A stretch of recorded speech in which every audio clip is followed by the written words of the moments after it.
사무엘상 12장은 사무엘의 고별사입니다.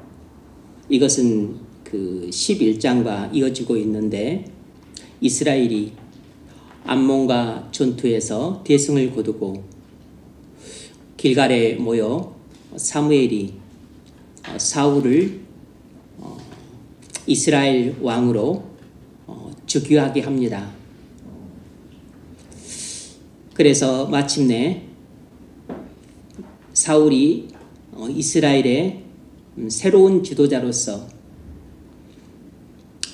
통치권을 사무엘에게서 이양받게 되고, 이제 사무엘은 그동안 사사로서 다스려왔던 이스라엘에 대한 통치권을 새로운 지도자 사울에게 이양하면서 이제 사사로서의 직무를 그만두기 때문에 마지막으로 고별 설교를 하는 내용입니다. 그래서 이 12장은 사무엘이 사사로서 이제 그동안 봉직해 왔던 그 사사직에 대한 결산이자 그리고 고별 설교를 할 수 있습니다. 당시 사무엘은 세 가지 직분을 갖고 있었습니다. 사사, 이건 이스라엘을 왕 대신 하나님의 통치를 대리하는 이스라엘의 정치적 지도자였습니다. 그리고 선지자, 지금 사무엘은 앞으로도 계속 선지자의 역할은 하게 될 겁니다. 그리고 제사장, 그리고 제사장의 역할도 계속 하게 될 것이에요. 그러니까 지금 사무엘은 이제 사사로서의 직무만 그만두는 것입니다. 선지자는 하나님이 계시를 줄 때까지 계속 하는 것입니다. 이거 죽을 때까지 하는 것이에요. 제사장 역할도 죽을 때까지 계속 하는 것입니다.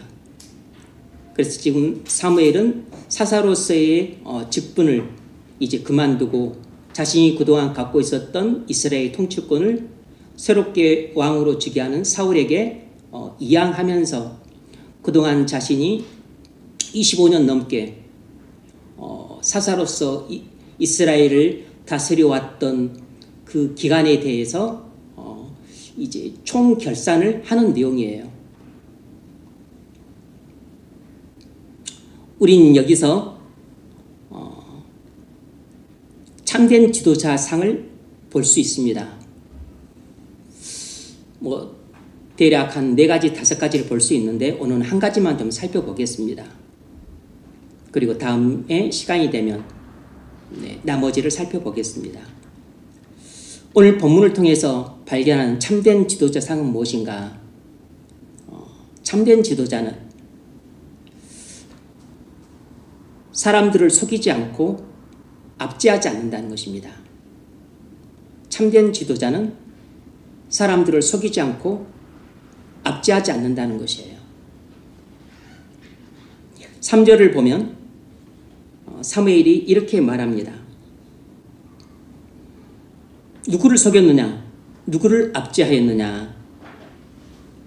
사무엘은 25년 넘게 사사로 이스라엘 다스리면서 한 번도 거짓말을 한 적이 없고, 그리고 어떤 사람도 강압적으로 대한 적이 없다는 것입니다. 자기 마음대로 하기 위해서 이스라엘을 강압적으로 통치한 적이 없다는 것이에요.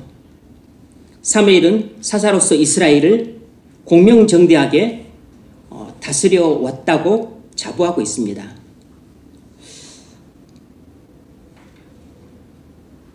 이처럼 한 나라의 정치 지도자는 사무엘처럼 공명정대해야 됩니다.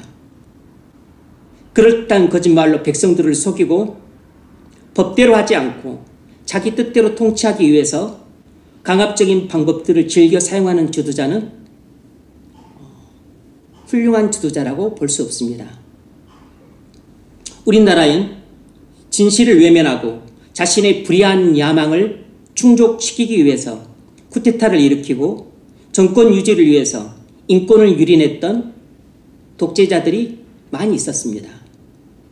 거짓말로 백성을 속이고 인권을 유린하고 강압 통치를 하는 독재자들은 역사의 심판대 앞에서도 준엄한 형벌을 받지만 무엇보다도 하나님의 심판대 앞에서도 준엄한 형벌을 받게 된다는 사실입니다.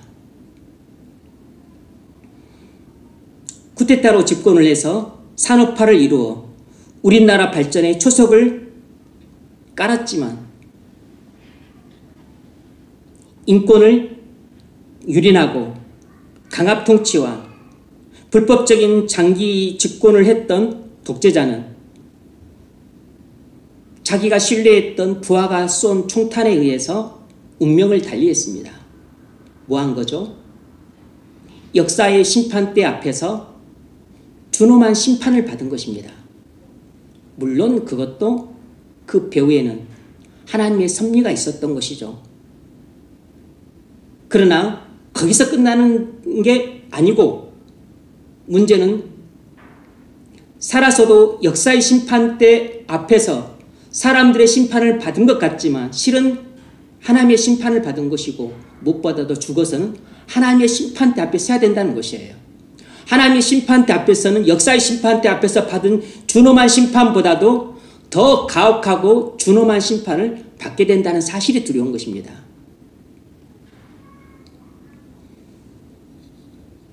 끝나는가 싶었더니 또 다른 독재자들이 등장을 했어요.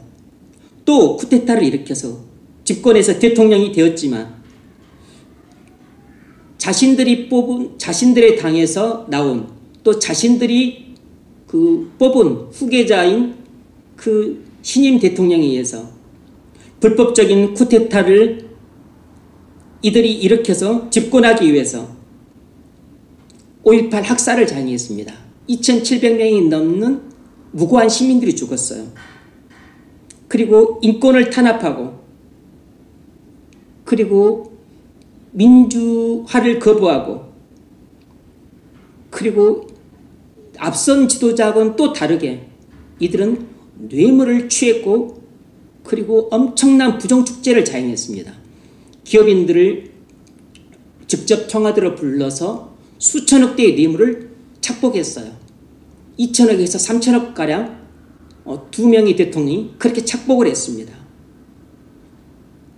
이 독재자들은 나중에 그것들이 일부 밟혀져서 감옥에 가고 부정축제했던 재산들을 추징을 당했을 뿐만 아니라 아주 불명예스럽게 그들은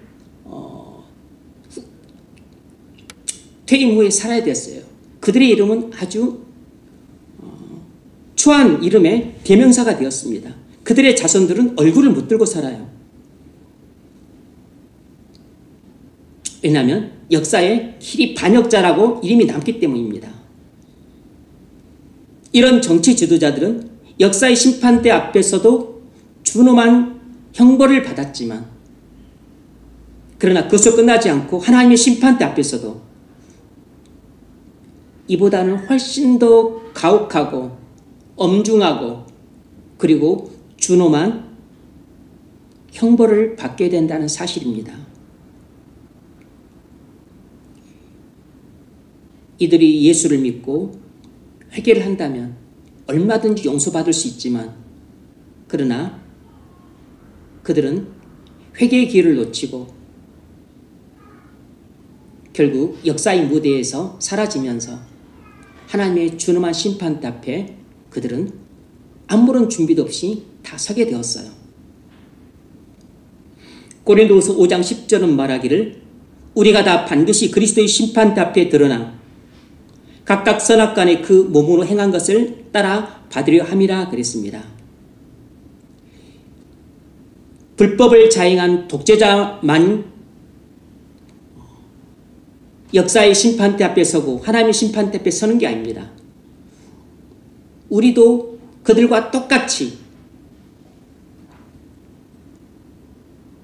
그들처럼 대단히 화려하거나 두드러지진 않지만 우리도 이 세상의 역사에 심판대 앞에 다 서게 돼요. 왜냐하면 하나님은 우리가 살아서도 하나님의 섭리 가운데 우리를 때로는 징계를 하시기 때문입니다.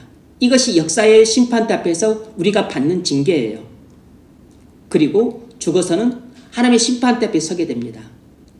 그런데 우리가 예수를 믿었기 때문에 그리스도의 의를 옷 입었기 때문에 우리는 그리스도 안에서 십자가의 보혈의 공로로 모든 죄를 사함받고 그리고 그리스도의 의로 옷 입었기 때문에 하나님이 우리를 의롭다 여기셔서 우리는 마땅히 지옥에 가야 될 영혼들인데 지옥에 가는 것을 피하고 우리는 천국에 들어갈 자격이 전혀 없는 자들인데 그리스도의 의로 옷 입었기 때문에 우리는 천국에 들어가게 되는 것이에요.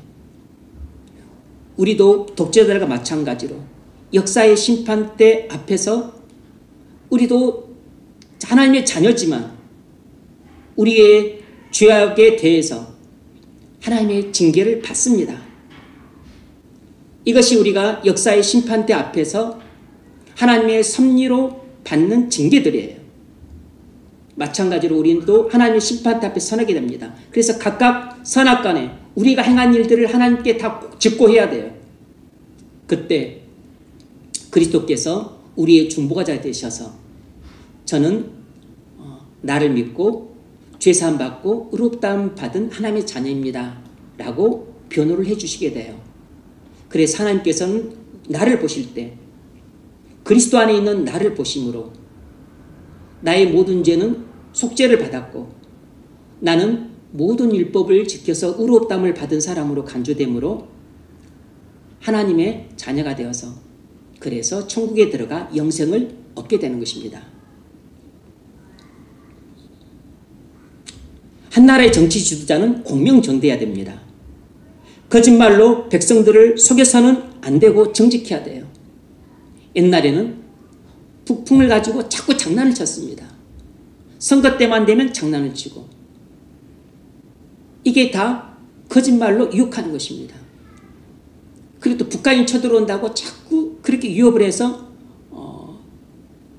민심을 좀 혼란하게 만들었어요. 불안에 떨게 만들었습니다. 거짓말이죠. 그리고 나 아니면 안 된다고 하는 자가당착에 빠져서 다음에 살펴보겠지만 정권 양을 자꾸 거부했어요.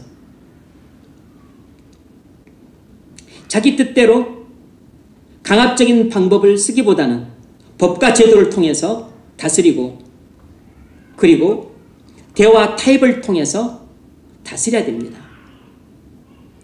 우리나라 정치 지도자들이 공명정대한 정치 지도자들이 될 수 있도록 기도를 하십시오. 공명정대하게 정치를 하는 지도자들을 뽑으시길 바랍니다.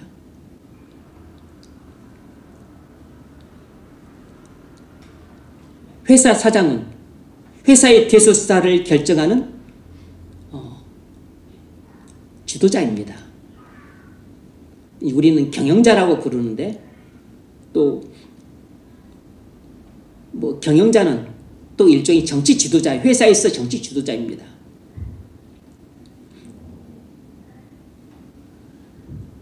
사장은 회사 사정을 직원들에게 속여서는 안 되고 강압적으로 직원들의 노동력을 착취해서는 안 됩니다. 직원들을 어떻게 부려먹어서 일을 더 많이 시키고 돈을 더 많이 벌게 할까? 이렇게 궁리하는 사람은 훌륭한 사장이 아닙니다. 질 낮은 저급한 CEO예요. 훌륭한 기업가들은 직원들이 돈을 벌어다 준다는 걸 알기 때문에 직원들을 춤추게 해서 직원들이 신명나게 일할 수 있는 직장을 만들려고 애를 써요. 어떻게 하면 직원들이 신명나게 일을 하게 할 수 있을까? 퇴근을 해라 그래도 퇴근을 안 하고 맨날 직장에서 일을 하려고 하고 그것도 즐겁게 본인이 자원해서 일을 하게 만들까? 구국 일을 하는 사람들이 좀 똑똑한 CEO들이죠. 우리가 그런 기업이라고 뭐 알려진 유명한 기업이 중에 하나가 구글이 있지 않습니까? 그리고 또 일본에도 그런 유명한 기업들이 있어요. 아주 그 중소기업이지만 세계를 호령할 만한 그 특허들을 뭐 100몇 개씩이나 갖고 있는 세계 최강소 그런 중소기업들이 일본엔 질비하는데, 그런 기업 중에 하나가 뭐 일본 무슨 뭐 전산 무슨 기업인데, 그런 기업이 그래요. 회사 사장님이 직원들한테 일하라고 닥달하기는커녕 어떻게 하면 직원들을 즐겁게 하고 기쁘게 하고 또 신명나게 일을 할까, 그래서 직원들 복지만을 생각하는 그런 오너가 있어요. 그런데 그런 회사가 그냥 완전히 고주망태 고주망태 같은 사람처럼 회사가 그렇게 돌아갈 것 같지만 아닙니다. 세계적인 를 호령할 만한 특허를 엄청나게 갖고 있어요.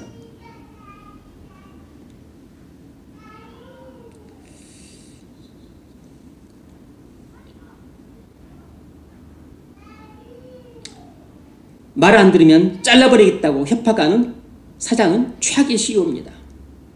에베소서 6장에서 주님이 사장과 종업원들의 관계에 대해서 분명히 말씀을 하셨어요. 사장에게 주님이 말씀하셨습니다. 직원들한테 공갈 협박하지 마라. 그들과 너희의 진짜 상전이 하늘에 계시기 때문이다. 이렇게 말씀하셨습니다.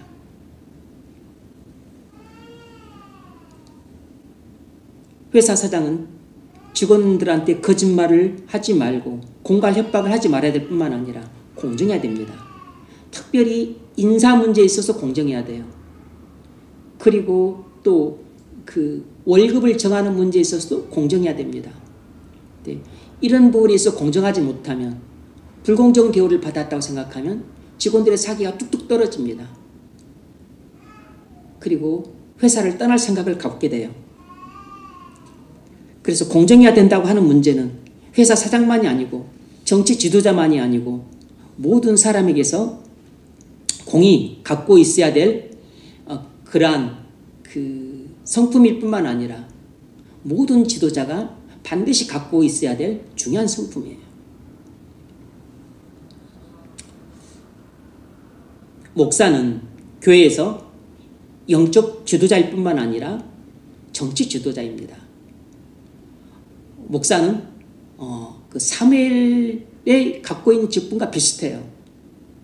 사무엘이 사사, 선지자, 그리고 제사장의 직분을 갖고 있듯이 목사도 이와 비슷합니다. 예수님은 왕, 선지자, 제사장의 직분을 갖고 있었죠. 그러니까 목사가 주님의 종이기 때문에 이와 세 가지 비슷한 직분을 가져요. 뭐 왕이라고 하는 직분으로 그렇게 설명하기 좀 곤란한데, 교회도 지상에 구현된 하나님 나라이기 때문에 나라의 나라, 이 교회라고 하는 자체가 지상에 구현된 하나님 나라입니다. 그러니까 하나님 말씀을 전해야 될 선지자가 있어야 될 뿐만 아니라 또 하나님 백성들을 위해서 기도해야 될 제사장의 역할도 감당을 해야 돼요. 목사는 선지자 역할도 감당을 해야 되고 제사장 역할도 감당을 해야 됩니다. 물론 모든 교인들은 다 제사장이에요. 만인 제사장이니까 여러분도 제사장 역할을 감당해야 돼요. 그래서 여러분 자신을 위해서도 기도하지만 다른 사람들 위해서도 기도해야 되잖아요. 그러나 여러분은 선지자는 아닙니다. 이제 목사는 선지자 역할을 감당하니까 강단에서 설교하고 또 티칭, 가르치죠. 진리를 가르칩니다. 그런데 또 하나의 역할이 일종의 사서 같은 역할이에요. 정치 지도의 역할을 감당합니다. 그래서 교회 안에서 인사 문제를 결정하고, 그래서 행정적인 문제도 처리하고, 또 교회의 크고 작은 대소사를 결정을 해요. 그 일을 목사가 하는 겁니다. 일종의 사사 역할인 것이죠. 목사는 교인들을 거짓말로 속여서는 안 되고 정직하게 교회를 운영을 해야 됩니다. 목사가 자기 뜻을 이루기 위해서나 아니면 자신의 탐욕스러운 야망을 이루기 위해서 강압적으로 교회를 운영하는 경우들이 있곤 하는데, 대부분 그렇게 하지 않지만 그렇게 하지 않도록 조심해야 됩니다. 예컨대 교회 건축 문제가 있다고 합시다. 그러면 돈이 필요해요. 그러면 헌금을 해야 됩니다. 그럼 헌금을 작정하는 경우가 있죠. 그런데 헌금을 작정을 해야 되는데 그때 교인들에게 헌금을 하도록 강요해서는 안 돼요. 교회 건축을 하기로 합의를 해서 이제 헌금을 작정을 하되 교인들이 헌금을 하도록 강요할 수는 없는 것입니다. 목사는 교인들에게 강제적으로 어떤 일을 하라고 명령하지는 않아요. 목사는 교인들에게 하나님 말씀을 전하고 가르쳐서 하나님 말씀대로 순종하도록 인도하는 사람입니다. 하나님 말씀을 전해서 하나님 말씀에 순종하도록 지도하고 권면하는 사람이에요. 목사는 교인들을 말씀으로 지도하고 말씀으로 권면하는 사람이지 이것이 옳으니까 이렇게 하라고 강압적으로 그렇게 명령하지 않습니다. 뭘 교인들에게 하도록 강요해서는 안 되는 것이에요. 이것이 세상 나라의 정치 지도자와 하나님 나라 정치 지도자 간의 차이예요. 세상 나라에선 강압적으로 명령합니다. 세금 내, 안 내면 차압 들어가요. 군대 가, 안 가면 감옥에 집어넣습니다. 부모가 자녀들 학교 보내야 돼요. 안 보내면 그것도 법적인 조치를 취합니다. 법을 정해놓고 지켜, 안 지키면 법적 처벌받습니다.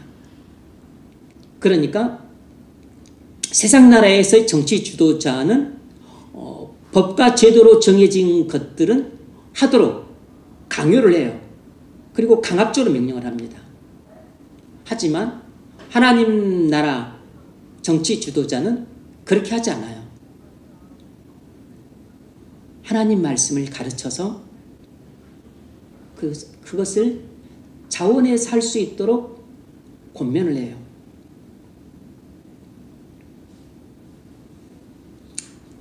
그래서 교인들은 목사의 가르침을 받아서 믿음으로 순종하는 것입니다. 그래서 믿음이 있는 교인은 자원해서 교회 건축을 위해 헌금을 하고 믿음이 없는 교인은 돈이 넘쳐나도 헌금을 안 합니다. 헌금을 안 한다고 해서 교회가 목사가 어떻게 취할 조치가 없어요. 강요도 할 수 없고 그리고 강압적으로 뭘 해서도 안 되는 것입니다. 왜냐하면 교인들은 교회에서는 다 자원해서 사는 것이에요. 믿음에서 우러나오는 자원하는 마음으로 기쁘게 헌금을 하고 봉사를 하고 그리고 순종을 하는 것입니다. 목사는 교인들을 절대로 통제하려고 해서는 안 돼요. 그런데 인간의 타락은 꼭 다른 사람을 통제하려고 듭니다. 이것이 또 쏠쏠하게 재미있어요. 다른 사람을 내 손아귀에 꽉 쥐고서 마치 로봇을 조종하듯이 인형을 조종하듯이 우리는 우리 뜻대로 사람을 조종하려 듭니다. 이것이 통제인 것이죠. 그런데 이것은 세상 나라에서도 나쁜 것이에요. 백성들을 국민들을 통제하려고 하는 정치 지도자는 독재자입니다. 공산국가에서 국민들을 통제하려고 들죠. 유튜브 보지만 그리고 뭐 또 뭐 인터넷 접속 금지, 이렇게 국민들이 누릴 권리, 알 권리를 다 차단해요. 왜냐하면 자기들의 통치를 위해서. 이런 것은 공산주의는 하는 것이고, 그리고 독재자들이 하는 것입니다.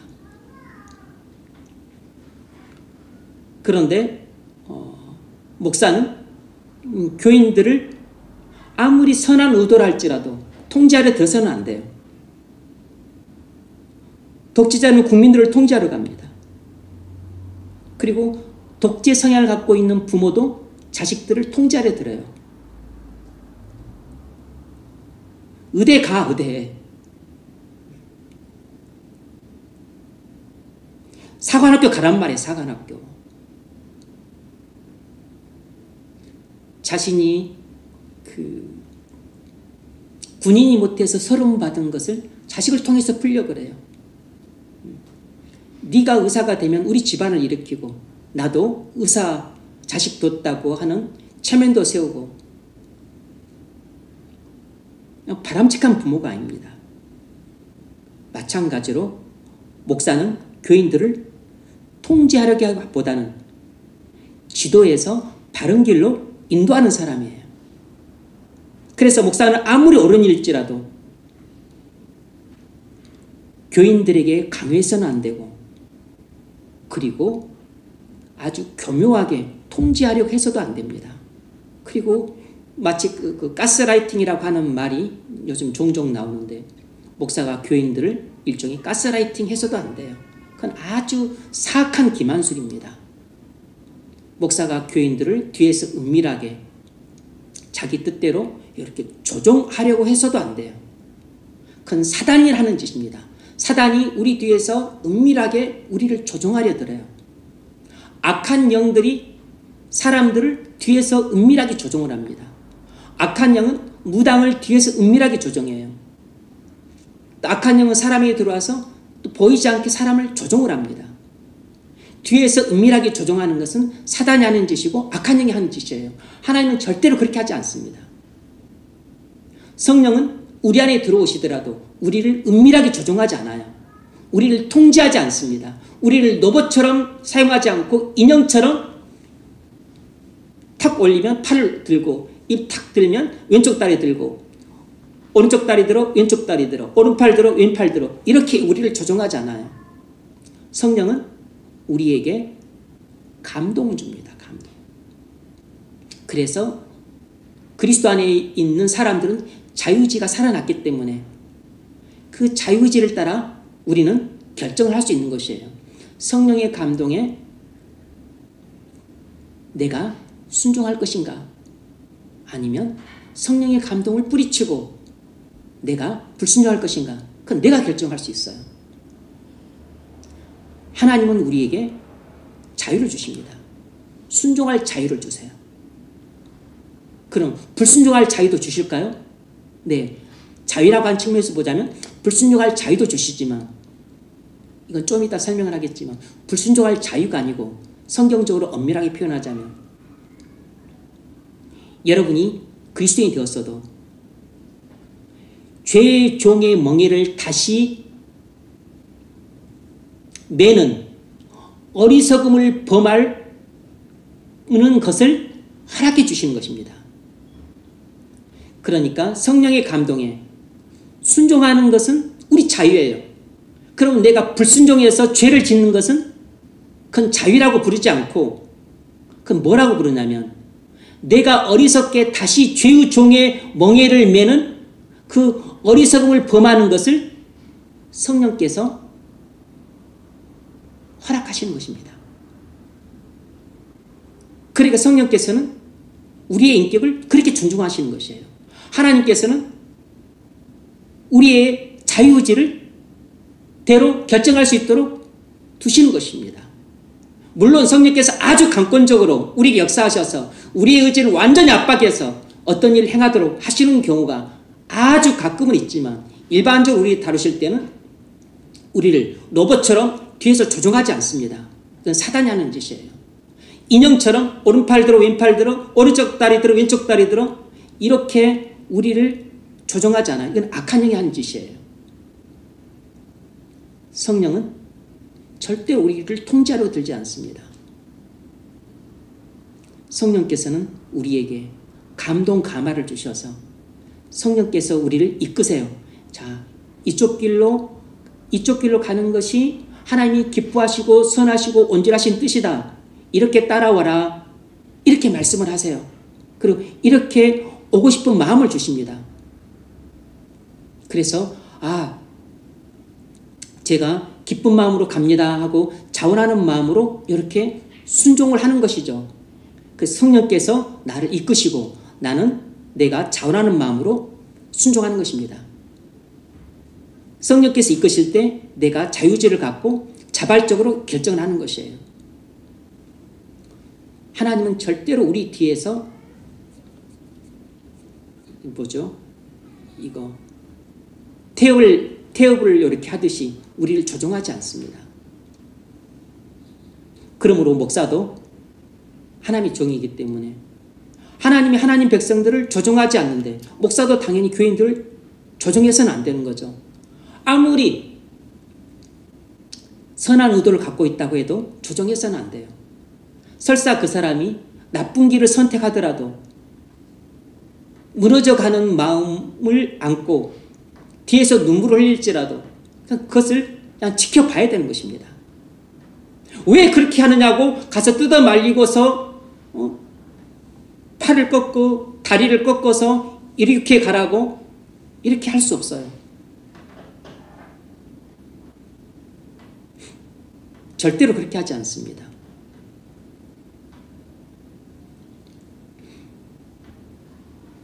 우리가 신앙훈련을 하고 있습니다. 말씀 읽기, 그리고 새벽기도, 주중예배. 신앙훈련이 아무리 옳고 유익할지라도 제가 여러분들에게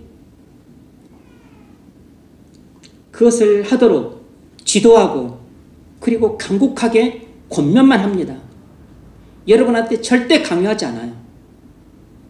그것을 5번, 10번 해서 그렇게 권면은 하지만 안 한다고 막 눈을 부릅뜨고 막 화를 벌컥내고 그리고 종아리 걷어 그래서 10대씩 때리고 이렇게 하지 않습니다. 새벽기도 안 나왔다 그래서 벌금 10만 원씩 안 받아요. 말 안 듣는다 그래서 수창 금지 그렇게 징계하지 않습니다. 신앙훈련이 얼마나 우리에게 유익하고 복된 것인지를 그 필요성과 중요성을 여러분에게 설명해서 설득을 해요. 그래서 여러분들이 그것을 믿음으로 순종하도록 계속 이끄는 것입니다. 여러분들이 그것을 자원하는 마음으로 기쁘게 순종할 수 있도록 계속 권면하는 것이에요. 그래서 말씀을 묵상하게 되면 무슨 일이 일어나는지 그것이 내게 얼마나 내 영혼을 살리는지 말씀 묵상을 통해서 우리가 하나님을 만나고 하나님의 음성을 듣게 되고 그리고 하나님과 친밀한 교제가 무엇인지를 말씀 묵상만큼 그렇게 깊이 경험할 수 있는 것이 없다는 것을 계속 설명하고 그리고 예증을 하고 그리고 그 신뢰들을 들어주고 계속 권면하는 것입니다. 그렇게 권면을 10번, 100번을 할 뿐 절대로 여러분에게 강요하지 않아요. 여러분에게 하지 않으면 안 한다고 막 저주를 하거나 신방을 또 아니면 교회 출석 금지를 시키거나 그렇게 하지 않습니다. 여러분이 자발적으로 순종하도록 지도하고 그리고 권면하는 것이에요. 그래서 여러분이 뭐 할 수 있도록 막 두드러 맞고 나와서 막 피멍이 들고 눈물 흘리면서 그렇게 막 순종을 하게 하는 게 아니고 여러분이 믿음으로 순종하도록 계속 이끄는 것이에요. 목사는 아무리 좋은 의도일지라도 교인들의 삶을 통제하지 않습니다. 이 사람이 그 집을 A로 옮기지 않고 교회 근처로 거기 옮기면 그 좋겠다고 생각을 해요. 그 사람의 영혼을 위해서. 그런데 그가 교회 근처로 집을 옮기지 않고 저기 교회로부터 천리나 떨어진 곳에다가 집을 어디로게. 그러면 이제 왜 교회 근처로 얻는 것이 성경적인가? 그것이 왜 바람직한가? 그것이 왜 유익한가? 그것이 왜 복된 일인가? 그것이 왜 영혼을 위해서 꼭 필요한 일인가? 이것을 이제 말씀으로 설명을 해서 설득을 하죠. 그래서 그것이 지도잖아요. 그래서 그렇게 할 수 있도록 권면을 합니다. 목사가 하는 일은 딱 거기까지예요. 그리고 이제 그렇게 할 수 있도록 기도를 하죠. 하나님께서 감동해 주셔서 그 마음을 성령의 감동을 받아 순종할 수 있게 해달라고 그렇게 기도를 할 뿐입니다. 목사가 하는 일은 이제 딱 거기까지예요. 말 안 듣는다고 종아리 때릴 수 없고 손바닥 때릴 수 없고 벌금 내게 할 수 없고 그리고 막 으름장 넣고 막 눈을 부라리고 그렇게 하지 않아요.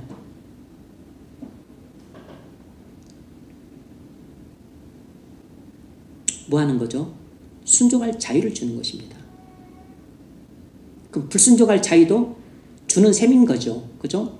근데 앞서 말씀드렸지만 불순종할 자유라고 성경은 부르지 않고 뭐라고 부르냐면 본인이 알고 있어요. 죄의 종의 멍에를 도로 매는 그런 어리석음을 범하는 것을 허락하는 것입니다. 그것이 자승자박하는 것이고 그리고 그것이 본인의 영혼을 해롭게 하고 자칫 잘못하면 그거 영원한 파멸로 갈 수 있는 길인지를 뻔히 알면도 불구하고 그걸 강제적으로 뜯어 말릴 수 없으니까 그걸 안타까운 심정으로 그냥 지켜보는 것입니다. 저러면 안 되는데 저러면 안 되는데 저러면 안 되는데 그렇게 속으로 탄식하면서 지켜보는 것이에요.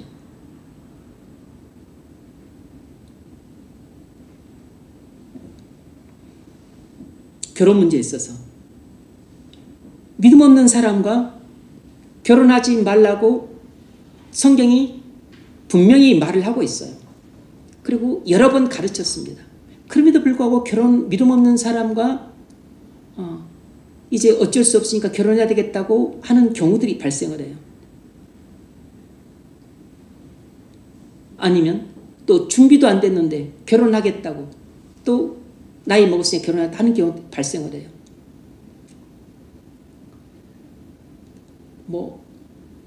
그러면 이제 목사가 할 수 있는 것은 그냥 성경에 있는 말씀을 도로 전하는 것밖에 없어요. 하나님은 우리에게 이렇게 말씀하셨다. 그러니까 우리는 이렇게 해야 된다. 믿지 않는 자와 멍에를 매는 것은 그 예수를 팔아서 배우자를 사는 것이다. 그건 영적인 간음이다. 그리고 그것은 기름을 갖고 불 속으로 뛰어드는 것이다. 그러니까 그렇게 해서는 안 된다. 그렇게 지도하고 권면하는 것입니다. 그리고 말씀에 순종할 수 있도록 기도하는 것이에요. 목사할 수 있는 건 거기까지입니다.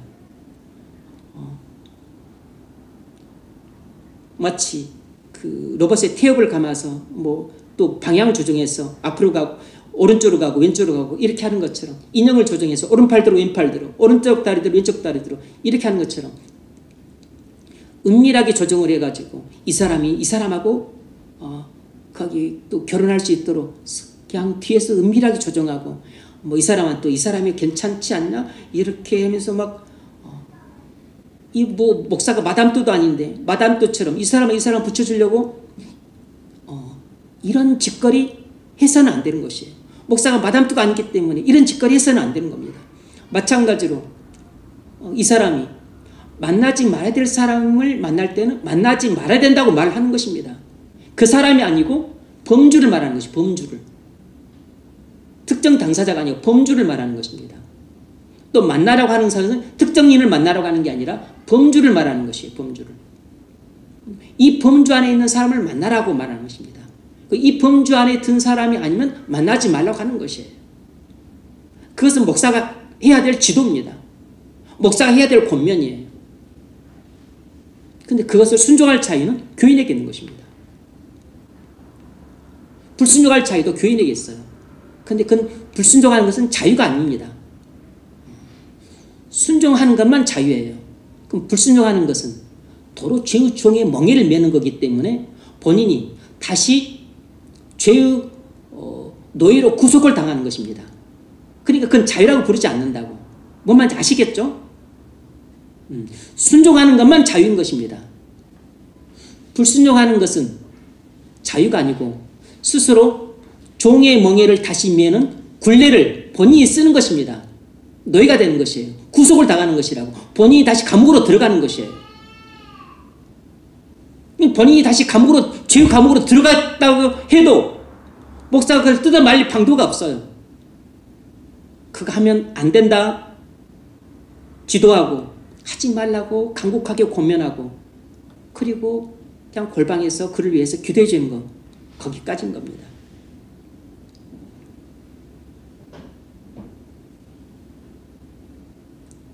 직장을 충동적으로 그만두는 경우들이 있습니다. 이건 아주 바람직하지 않은 케이스예요. 하나님의 인도를 받아서 직장을 정했으면 하나님이 나가라고 하실 때까지는 계속 그 직장에 머물러야 됩니다.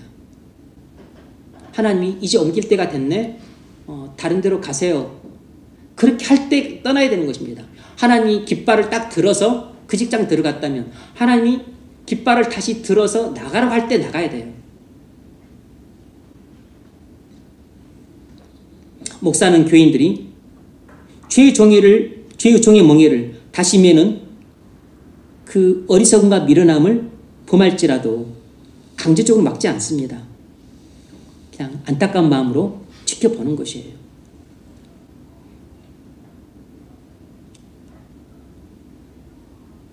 결혼을 하게 되면 이 또 남자가 우울감이 있어서 아내를 통제하려고 듭니다. 또 교회에서 배웠으니까 남자는 머리고 또 여자는 또 몸이라 생각해서 또 에베소서 그 5장 말씀이 있잖아요. 아내들아 남편에게 복종하기를 죽게 하듯 하라. 아내들아 남편의 복종이 죽게 하듯 하라 했잖아. 그냥 복종해야지. 왜 복종 안 하냐. 남편 말 들어야지. 아닙니다. 이건 완전히 그 성경을 피상적으로 이해하고 있는 것입니다. 수박 거달기식으로 문자만 보고 있는 것이에요. 본문은 전혀 그런 의미가 아닙니다. 강압적으로 아내를 복종시켜도 된다는 뜻이 아니에요. 남편과 아내의 관계는 그리스도와 교회의 관계를 상징적으로 보여줘요.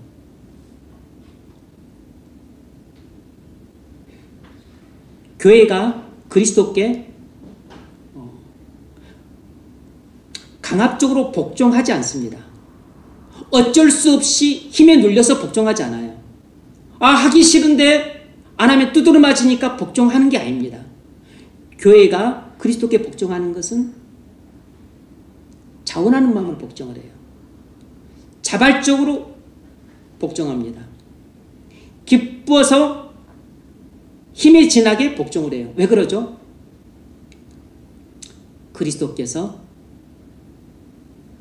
나를 사랑하셔서 십자가에서 날 위해 자신을 주셨기 때문입니다. 그래서 우리는 내게 베풀어 주신 그리스도의 영원 무궁한 사랑을 입었기 때문에 그 사랑에 감동해서 나도 그리스도를 사랑하게 되었고 그리스도를 사랑함으로 나는 자원해서 순종을 하는 것입니다. 그리스도가 몽둥이를 들고 있기 때문에 눈치 보고 순종하는 게 아니에요. 안 순종 안 하면 종아리를 두들겨 맞기 때문에 순종하는 게 아닙니다. 그리스도의 사랑에 감동해서 순종을 하는 것이에요. 남편과 아내의 관계도 마찬가지인 겁니다. 남편이 아내에게 왜 당신은 아내면서 남편에 복종 안 해? 이렇게 말을 하면 안 되는 겁니다. 벌써 그런 마인드를 갖고 그렇게 말을 하고 있는 사람은 그리스도와 교회의 관계를 전혀 이해를 못하고 있는 사람이고 남편과 아내의 관계에 대해서 완전히 피상적으로 일을 하고 있는 사람이에요. 정말로 이 성경을 올바르게 이해하고 있고 십자가의 사랑을 올바르게 이해하고 있는 사람은 그런 말 하지 않습니다. 그리스도께서 교회를 위해서, 교회를 사랑해서 교회를 위해 자기의 목숨을 아낌없이 내준 것처럼 남편은 아내를 사랑해서 자기 목숨을 아낌없이 내줄 만큼 그렇게 아내를 위해 헌신을 먼저 하는 것이에요. 그 남편의 사랑에 감동을 받은 아내가 자발적으로 순종하는 것입니다. 남편의 헌신에 감동 감화를 받은 아내의 마음이 녹아져서 이렇게 나를 사랑하는 남편에게 내가 기쁘게 순종을 하는 것이에요. 이것이 그리스도와 교회의 관계고 남편과 아내의 관계인 겁니다. 남편은 머리고 아내는 몸이니까 당신 내 말 들어야지. 이렇게 통제하려 들고 강압적으로 명령하려 들고 이것은 유교적인 가부장적인 권위예요. 이건 완전히 그 율법적인 사고입니다. 유교적인 마인드고 유교에서 나온 가부장적인 권위라고 전혀 성경의 가르침과 관계가 없는 것입니다. 이건 영적인 권위가 아니에요. 영적인 권위는 경건에서 나오는 것입니다.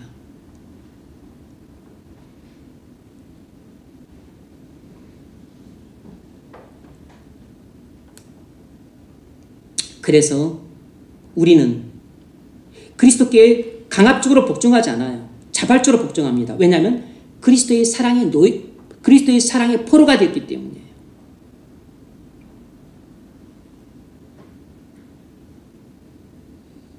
남편이 먼저 아내를 사랑하면 아내도 남편을 사랑함으로 복종을 하는 것입니다.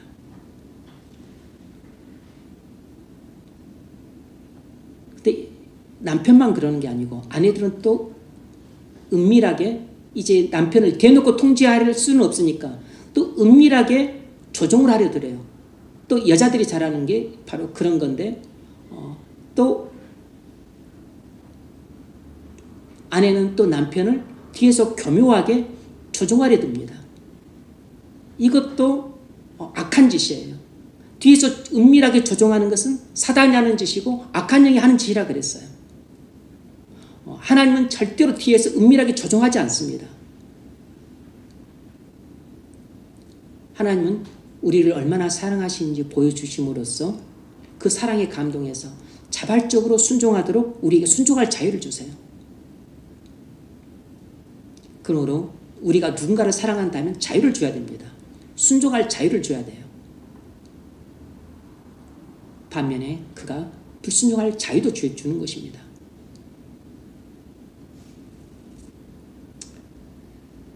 그래서 아내가 현숙하다면 뒤에서 남편을 은밀하게 조종해서 자신이 생각하는 아주 선한 의도를 이루기 위한다 할지라도 뒤에서 남편을 은밀하게 조종해서는 안 돼요.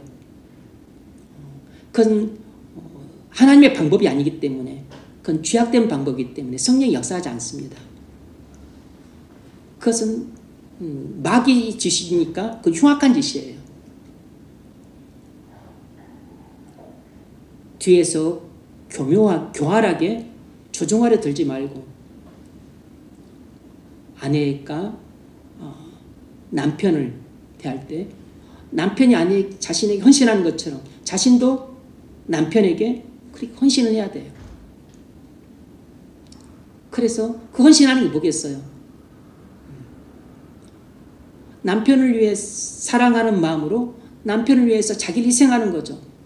자기보다 남편을 먼저 생각해주고 그리고 자기 집보다 남편 집을 먼저 생각해주고 자기 입장보다 남편 입장을 먼저 생각해주고 그리고 또 남편의 권위가 살아나고 얼굴이 살아날 수 있도록 자기가 뒤에서 서포트를 잘해주고, 그리고 남편 것을 먼저 챙기고 자기 것은 나중에 챙기는 것이죠.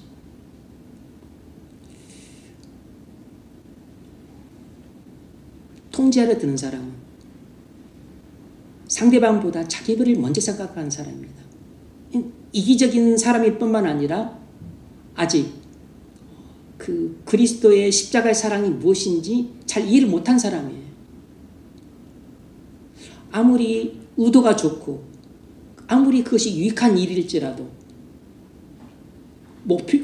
목적이 좋을지라도 수단이 합리화가 되는 게 아니에요. 목적이 좋으면 수단도 좋아야 됩니다. 성경은 목적도 선해야 되지만 수단도 선해야 된다고 가르쳐요. 우리가 구제하기 위해서 도둑질해도 되는 게 아니잖아요. 그러므로 우리가 아무리 선한 의도를 갖고 아무리 유익한 일일지라도 이건 남편과 아내의 관계뿐만 아니고 우리가 다른 사람을 대할 때도 절대로 통제하려 들어서는 안 됩니다. 어떤 사람을 내 마음대로 그렇게 장악하려고 해서는 안 돼요. 어떤 사람을 내가 의도한 대로 그렇게 조종하려 들어서는 안 됩니다. 사무엘은 25년 넘게 사사로서 이스라엘을 통치했을 때 백성들을 기만하지 않았을 뿐만 아니라 강압적으로 그들을 다스리지 않았습니다. 그들을 자기 뜻대로 통제하려 들지 않았어요. 이스라엘 백성들이 왕을 달라고 했었을 때 사무엘은 그것이 하나님의 뜻에 어긋난다는 것을 금방 알았습니다. 사무엘은 그 말을 듣자마자 물쩍 불쾌했어요. 그래서 그것을 이런 지하에 거절하려고 했는데 하나님이 그냥 허락해둬라. 저들이 나를 멸시함으로 나를 버린 것이다. 너를 버린 게 아니고 나를 버린 것이다. 몇 가지 경고만 하고 허락해줘라. 그래서 사무엘은 하나님 말씀하신 대로 그냥 허락해 줍니다. 자신의 뜻대로 그들을 강압적으로 못하게 막지 않았습니다. 그들을 통제하려 들지 않았고 조종하지 않았다. 올바른 지도자는 세상에서도 강압적으로 통치하지 않습니다. 그리고 통제하려 들지 않아요. 그리고 뒤에서 교활하게 조종하지 않습니다. 더더구나 하나님 나라에서는 그렇게 하면 안 되는 것이에요. 목사가 교인을 대할 때나 또 남편이 아내를 대할 때나 아내가 남편을 대할 때 뿐만 아니고 교인이 교인들을 대할 때도 사람들을 뒤에서 조종하려 들어서는 안 돼요. 아무리 의도가 좋아도 그 사람을 통제하고 장악하고 지배하려 들어서 안 됩니다. 너는 반드시 뭐 할 때 내 허락을 받아야 돼. 내가 이 허락할 때는 뭐 해야 돼. 그렇게 하면 안 됩니다. 예전에 어떤 형제가 자기는 결혼할 때 누구 배우자 될 사람을 데리고 와서 목사님 허락하시면 저는 그때 그 사람과 결혼하겠습니다. 그렇게 말을 하더라고.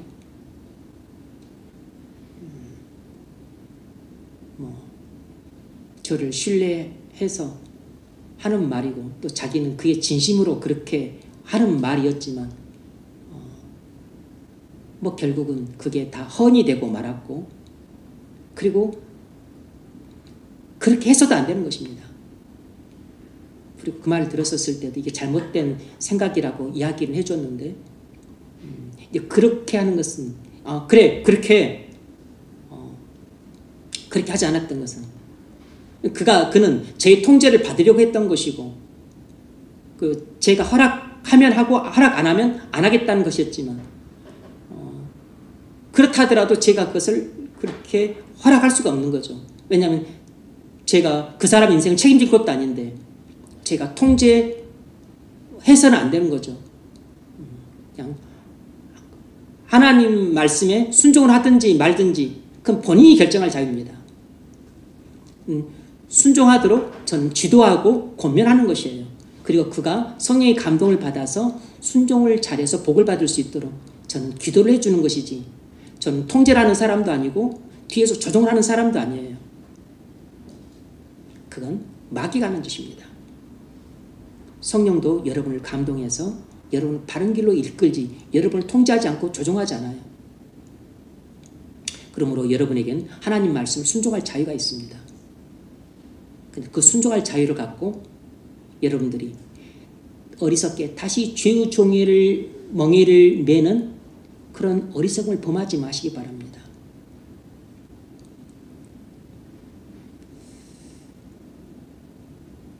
사무엘이 강압적으로 통제하지 않았던 것처럼 하나님도 우리를 강압적으로 통제하지 않아요. 하나님이 전지전능하시고 역사의 주인이시고 그리고 창조주요 만유주제의 심판주이시지만 그런 하나님이시지만 만왕의 왕이시지만 그런 하나님이 놀랍게도 우리를 강압적으로 통치하지 않으신다는 것입니다.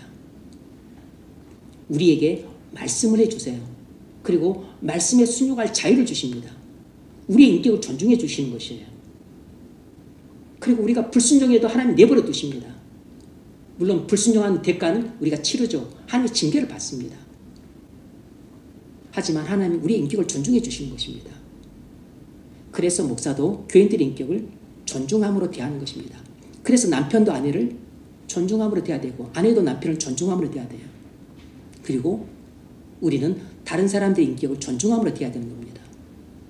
그래서 부모가 자식을 대할 때도 일반적으로는 그렇게 해야 됩니다. 일반적으로는. 근데 이제 잘못했을 때는 당연히 초달이 있어야 돼요. 종아리를 때려야 되는 것입니다. 그래서 6살이 되기 전에 반드시 고집을 꺾어놔서 부모가 자유를 줘요. 부모가 자식한테 자유를 줍니다. 자유를 줘야 돼요. 하지만 울타리는 높게 세워야 됩니다. 그러니까 바운더리는 아주 높게 하고서 높게 하지만 자유를 주는 거죠. 하지만 울타리는 높게 세워야 돼요. 그리고 울타리를 넘어가지 못하도록 분명히 경고를 해야 됩니다. 울타리를 넘게 되면 반드시 징계가 있어야 됩니다. 반드시 초달을 해야 돼요. 왜냐하면 이것은 하나님의 법이기 때문에. 하지만 부모도 자식에게 순종할 자유를 주는 것입니다. 그리고 어리석음을 범할 것도 허락을 해줘야 돼요.